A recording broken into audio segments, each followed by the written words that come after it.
नमस्कार दोस्तों, मैं आराध्या पांडे, आप सभी का मेरे चैनल पर स्वागत है। तो दोस्तों, आज मैं आपके लिए एक कहरवा लेके आई हूँ। अगर मेरा गाना अच्छा लगे तो लाइक शेयर सब्सक्राइब ज़रूर कीजिएगा। कमेंट करके ज़रूर बताना कि मेरा गाना कैसे लगा। धन्यवाद। हमरे ससुर जी के चारी बेटवना लहुरा से भैल मोर बियाहवा रे। हमरे ससुर जी के चारी बेटवना लहुरा से भैल मोर बियाहवा हो। लहुरा से भैल मोर बियाहवा हो। हमरे बलम जी चलावई रेलगड़िया बसाए वो तो सहरवा हो। हमरे बलम जी चलावई रेलगड़िया बसाए वो तो सहरवा हो। बसाए वो तो सहरवा हो। हमरे ससुर जी के चारी बेटवना लहुरा से भैल मोर बियाहवा हो। एक बेरिया घरवा तो आवा मोर बलमा कैले तबो कटे कटवा हो।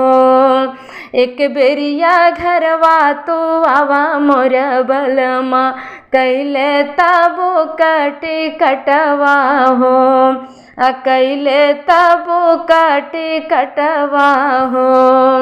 हमरे ससुर जी के चारी बेटवना लहुरा से भैल मोर बियाहवा हो। लहुरा से भैल मोर बियाहवा हो।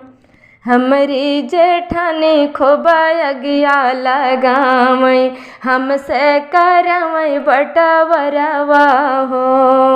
हमरी जेठानी खोबा अगिया लगावई हमसे करवई बटवरवा हो। हमसे करवई बटवरवा हो। हमरे ससुर जी के चारी बेटवना लहुरा से भैल मोर बियाहवा हो। लहुरा से भैल मोर बियाहवा हो। अब की कादैया जाया मोर बलमा कैली हा सबसे किनरवा हो।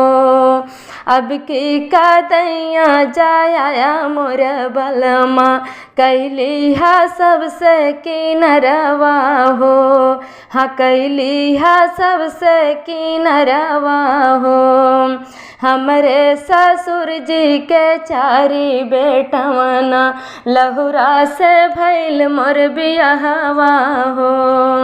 हमरे ससुर जी के चारी बेटवना लहुरा से भैल मोर बियाहवा हो।